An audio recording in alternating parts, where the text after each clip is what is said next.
Hello everyone! So, updan nyo naman kami sa mga fast forward namon sa buong adlaw.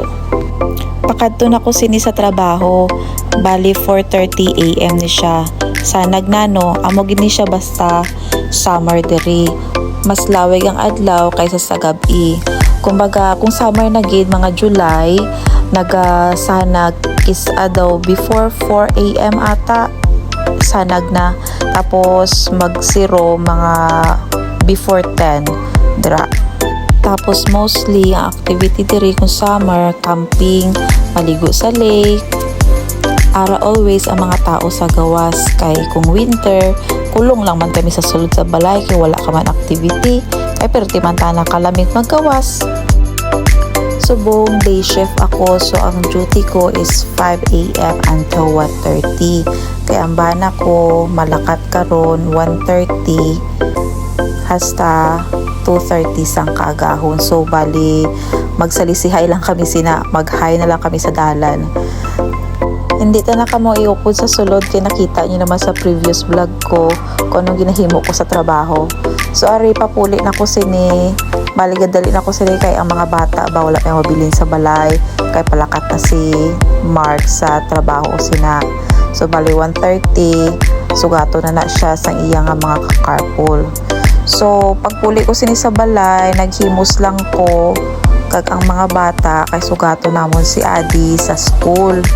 So after namon sugat siya, bali nag-decide ako na mag-take out na lang sang food kag dito kami makaon sa may park kay para makahampang ang mga bata ba. Gahangyabi ang mga bata na gusto nila makadto dito sa Water Ridge para maghampang. Kay subong naman na sila kagawas, kay subong lang man nagnami-nami ang panahon. Bisan kapoy kay halin kita sa obra, kisa kailangan tayong pagbigyan ang mga bata. Kay kisa lang man na sila maghangyo kag gusto lang na nila na may time kita sa ila.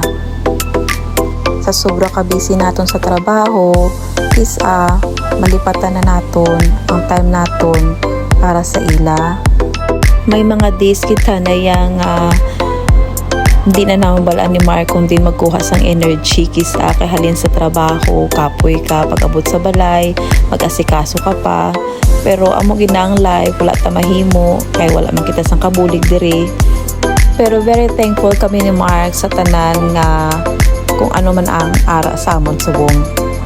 Very blessed man ako sa bana ko kay may time gidya kisa na daw natamad gid ako magluto, manghimos, ma-initiate na siya, mahambal na siya sa akon.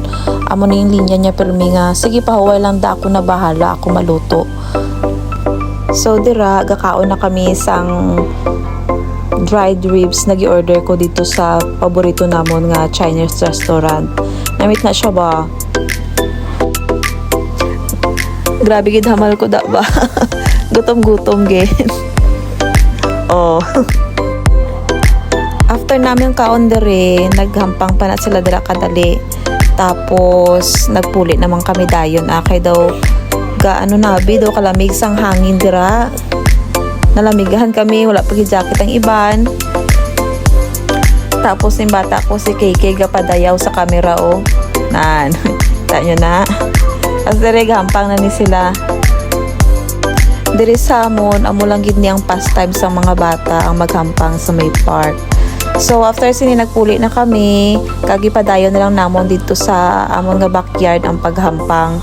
So asa diri na lang ana ang ma-share ko sa inyo. Salamat sa pag-upod sa amon nga mga fast forward subong nga adlaw. Please like and subscribe. Thank you.